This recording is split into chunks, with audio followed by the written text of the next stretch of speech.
Hi అండి అందరికీ. So ఈరోజు టుడే మార్నింగ్ అయితే పిల్లల లంచ్ బాక్స్లోకి ములక్కాయ పులుసు అయితే రెడీ చేస్తున్నానండి.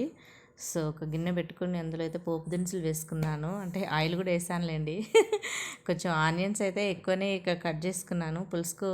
కొంచెం ఆనియన్స్ ఎక్కువ ఉంటే బాగా వస్తుంది కదండి. కొంచెం కరివేపాకు వేసుకున్నాను.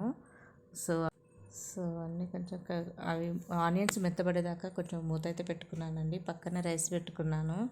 సో ఎందుకంటే నేనైతే ఫస్ట్ ఫుడ్ ప్రిపేర్ అంటే రైస్ కర్రీ ప్రిపేర్ చేశాకనే టిఫిన్స్ చేస్తానండి. కొంచెం టిఫిన్ ఏంటంటే వేడిగా తింటారు కాబట్టి పిల్లలు, అన్నం ఇంతలో చల్లారిపోతుంది కాబట్టి అందుకే ఫస్ట్ లేవడంతోనే వంట అయితే ప్రిపేర్ చేస్తానండి నేను.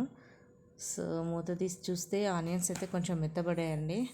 వెంటనే కొంచెం చిటికెడు పసుపు వేసుకొని కలుపుకొని ములక్కాయలు అయితే వేసుకున్నానండి. ఎందుకంటే కొంచెం ఆయిల్లో మగ్గితే బాగా వస్తాయి కదండి, అందుకోసమని ఆయిల్లో మగ్గియడానికి ములక్కాయలు అయితే వేసుకున్నానండి. ములక్కాయలు వేసుకొని కొంచెం కలిపి ఆయిల్లో మగ్గితే కొంచెం ములక్కాయ బాగుంటుంది కదండి. అందుకోసమే ఒక 5 మినిట్స్ అయితే మూత పెట్టి అలా వదిలేసాను. ఇంతలో ఒక చిన్న టమాటా అయితే కట్ చేసి పెట్టుకున్నానండి. ఎందుకంటే పులుసులోకి ఒకటే టమాటా వేసాను. ఆల్రెడీ చింతపండు రసం కూడా పిసికి పక్కన పెట్టుకున్నాను. ఇప్పుడు మళ్ళీ టమాటా మగ్గేదాకా కొంచెం సాల్ట్ వేసానండి, ఎందుకంటే టమాటా కొంచెం తొందర మగ్గుతుంది అని. సో ఆ తర్వాతకి కాసేపు ఒక 5 మినిట్స్ మళ్ళీ మూత పెట్టి ఉంచాను. ఇంతలో నాకైతే అన్నం అయిపోయిందండి. గ్యాస్ బంద్ చేశాను. సో సో అన్నం అయితే అయిపోయిందండి. నెక్స్ట్ వచ్చేసి మూత తీసి ఓపెన్ చేశాను, ఎందుకంటే ములక్కాయ టమాటా కొంచెం మగ్గి ఉన్నాయి కదండి.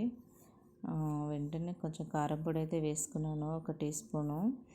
ఆల్రెడీ నేను చింతపండు రసం పిసికి పెట్టుకున్నాను కాబట్టి కారం పొడి వేసిన వెంటనే రసం కూడా వేసానండి.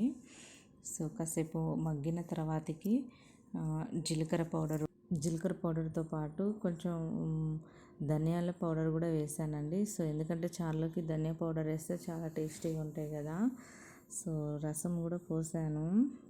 సో ఆ క్లిప్ అయితే మిస్ అయిందండి, జీలకర్ర పౌడరు మీద ధనియాల పౌడర్ వేసే క్లిప్ అయితే మిస్ అయిందండి. సో కొంచెం ఎక్స్ట్రా, ఎందుకంటే ఎక్కువ పులుపు ఉండొద్దని కొంచెం వాటర్ కూడా యాడ్ చేసుకున్నాను. సరిపడంత సాల్ట్ అయితే వేసుకున్నానండి. సో కొంచెం సాల్ట్ టేస్ట్ అయితే చూసా. సో ఒక 10 వాటర్ పోసిన తర్వాత ఒక 10 మినిట్స్ అయితే అలా వదిలేసానండి. నేను రైస్ పక్కన పెట్టేసుకొని మార్నింగ్ కదండి, కొంచెం హాట్ వాటర్ తాగడానికి అయితే వేడి నీళ్ళు హాట్ వాటర్ అయితే పెట్టుకున్నానండి. సో కర్రీ అయితే అవుతుంది, ఎందుకంటే ఎర్లీ మార్నింగ్ వాటర్ తాగే అలవాటు ఉంది. కర్రీ అయితే అయిపోయిందండి. Okay bye.